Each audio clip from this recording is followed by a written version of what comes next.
স্বাগতম আমার রান্নাঘর চ্যানেলে। আজকে ভাবছি যাদের বাসায় ছোট ছোট ছেলে মেয়ে আছে তাদের জন্য টিফিনে দেওয়া যায় এমন কি রেসিপি আছে। পরে চট করে মাথায় একটা আইডিয়া আসছে, আরে নারকেল দিয়ে তো নাড়ু বানানো যায়। পরে চিন্তা করলাম পুরো ভিডিওটা বানিয়ে যদি আপনাদের সাথে শেয়ার করি তাহলে আপনারা আপনাদের ছেলে মেয়েদের জন্য টিফিনে নাড়ু বানিয়ে দিতে পারবেন। চলুন তাহলে আজকে চাল ভাজা দিয়ে নারকেলের নাড়ু বানানো হয়ে যাক। প্রথমে একটি ডালার মধ্যে কিছু পরিমাণ চাল নিয়ে নিলাম। গ্যাসের চুলা অন করে তাতে কড়াই বসিয়ে আগে থেকে ধুয়ে নেওয়া চালগুলোও দিয়ে দিলাম। এখন নেড়েচেড়ে চালগুলো ভেজে নিতে হবে। চালগুলোর কালার লালচে হলুদ হয়ে আসলে বুঝতে হবে ভাজা হয়ে গেছে। পরবর্তীতে চালগুলো একটি পাত্রে উঠিয়ে রাখলাম। এখন ভাজা চাল ব্লেন্ডার দিয়ে গুঁড়ো গুঁড়ো করে নিব। অতঃপর একটি কড়াইয়ে কিছুটা পানি দিয়ে 1600 আঁচে রাখা ইলেকট্রনিক চুলায় বসিয়ে দিলাম। এখন কড়াইয়ে 250 গ্রাম সাইজের একটি খেজুরের গুড় দিয়ে দিলাম।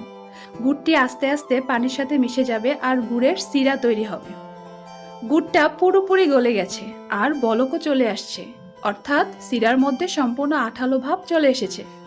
এখন অপর একটি কড়াইয়ে কিছু পরিমাণ জিরা দিয়ে দিলাম। জিরাগুলো নেড়েচেড়ে ভালো করে টেলে নিতে হবে।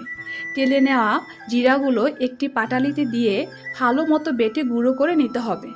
আবার সিরাটা ইলেকট্রনিক চুলায় বসিয়ে দিলাম। আরও কিছুটা জাল দিয়ে তাতে আগে থেকে কুড়িয়ে রাখা নারকেল দিয়ে দিলাম। আবারও 2 থেকে 3 মিনিট নেড়েচেড়ে মিক্স করে নিব। তারপর চাল ভাজার গুঁড়োগুলো দিয়ে দিলাম।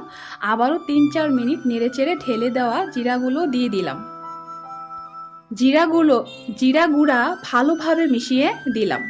এখন পুরো ঘুগনিটা থেকে কিছু পরিমাণ হাতে নিয়ে চেপে চেপে গোল করে নাড়ুর শেপ দিয়ে অপর একটি পাত্রে রেখে দিলাম। এভাবে সম্পূর্ণ ঘুগনিটা দিয়ে অসংখ্য ছোট ছোট নাড়ু তৈরি করে নিব। এরপর নাড়ুগুলো সৌন্দর্য বৃদ্ধির জন্য ভেজে নেওয়া চালের গুঁড়োগুলো নাড়ুর উপর মিশিয়ে দিব। এই তো তৈরি হয়ে গেল চাল ভাজা দিয়ে নারিকেলের নাড়ু। এটি বানিয়ে দেখতে পারেন, খেতে খুব ভালো, ইয়াম্মি লাগে। আশা করি সবার ভালো লেগেছে। সবার যদি ভিডিওটা দেখে ভালো লাগে তাহলে তাড়াতাড়ি বেশি বেশি লাইক, কমেন্ট আর শেয়ার করুন। ইউটিউবে দেখে থাকলে সাবস্ক্রাইব করুন। যদি ফেসবুকে দেখে থাকেন তাহলে ফলো দিয়ে আমাদের সাথে সংযুক্ত হয়ে যান। ধন্যবাদ সবাইকে।